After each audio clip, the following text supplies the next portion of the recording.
अपनी तकरीर पर आ जाता हूं सर। तो मैं अपनी बात कर देता हूं सर।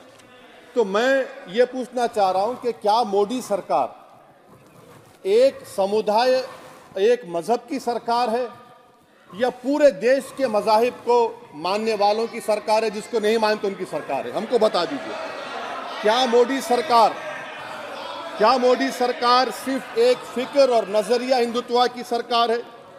क्या इस देश का, इस गवर्नमेंट ऑफ इंडिया का कोई मजहब है? इस वतन अजीज सबके मजहब को मानता है सर। मेरा मानना है कि इस देश का कोई मजहब नहीं है। क्या ये सरकार 22 जनवरी का पैगाम देकर ये बताना चाहती है कि एक मजहब को दूसरे मजहब के मानने वालों पर गलबा और कामयाबी मिली? क्या आइन इसकी इजाजत देता है?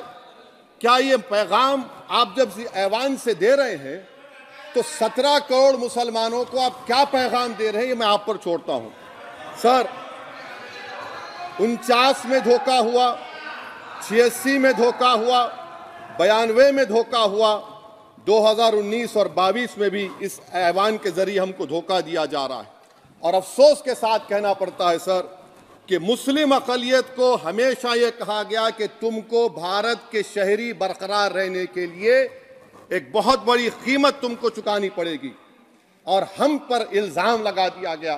सर, क्या मैं बाबर का स्पोक्स पर्सन हूं? क्या मैं जिना का स्पोक्स पर्सन हूं? क्या मैं औरंगजेब का स्पोक्स पर्सन हूं? बताइए सर, आखिर मैं कहां तक आप मुझे लेकर जाएंगे?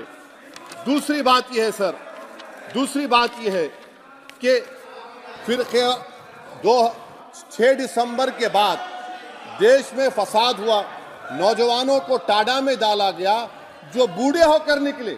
यकीनन आपकी सरकार नहीं थी, आपकी सरकार नहीं थी। अच्छा, बल्कि मैं तो मर्यादा पुरुषोत्तम राम की इज्जत करता हूं, मगर मैं नाथूराम गोडसे से नफरत करता हूं। मेरी नस्लें नफरत करती रहेंगी क्योंकि नाथूराम गोडसे ने उस शख्स को गोली मारी जिसके जबान से आखिरी लफ्ज निकले हे राम। सर, छठी बात यह है कि 87 में मलियाना हाशिमपुरा हुआ, 83 में नल्ली हुआ, 44 में जम्मू में नस्ल कशी हुई, 2022 में हल्दीवानी में कत्ल हुआ। इतने धोखे सबसे बड़े किसको दिए गए? असदुद्दीन ओवैसी को दिए गए। मगर फिर भी मुझसे ही कहा जाता है कि वफादारी को तुम साबित करो अपनी ओवैसी। सर, आज भारत के 17 करोड़ मुसलमान अपने आप को अजनबी और एलिनेट महसूस कर रहे हैं। मैं बहुत बड़ी नाइंसाफी होती है सर, ये कोई तारीखी नाइंसाफी को इंसाफ नहीं किया जा रहा है। स्पीकर बल्कि अंग्रेजी में स्पीकर सर, केवल एक प्रश्न का जवाब ओवैसी साहब दे दें कि बाबर को वो आक्रमणकारी मानते हैं या नहीं मानते? पुष्पमित्रा संघा को आप क्या मानते हैं? बताओ, पुष्पमित्रा संघा को आप क्या मानते हैं? जम्मू के वो, कश्मीर के वो राजा को क्या मानते हैं जिसके पास एक फौज थी मंदिरों को तोड़ने के लिए? आप क्या मानते हैं? यही तो मैं कह रहा हूं कि निशिकांत दुबे 47 में आजादी मिली, असदुद्दीन ओवैसी से बाबर की बात पूछ रहे हैं। तुम गांधी की बात पूछते, तुम बोस की बात पूछते, तुम जलियांवाला बाग की बात पूछते, तुम काला पानी में जो मुसलमान शहीद हो गए उनकी बात पूछते, मगर बाबर की बात पूछी जाती है। तो सर, मैं आपको बता रहा था, खामखा डिस्टर्ब किए सर मुझे, मेरा वक्त ले लिए निशिकांत दुबे। सर, मैं आपसे कह रहा था, मोदी हुकूमत ये पैगाम दे रही है भारत के मुसलमानों को कि जान बचाना है या इंसाफ चाहते हो।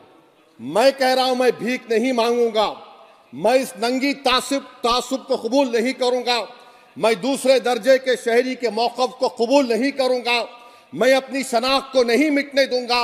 अब मैं झूठी और दिल फरेब बातों पर हरगिज भरोसा नहीं करूंगा। मैं वो काम नहीं करूंगा जो बीजेपी और नाम निहाद सेकुलर पार्टियां चाहती हैं। मैं वो काम करूंगा जो आपको पसंद नहीं है, संविधान के दायरे में रहकर।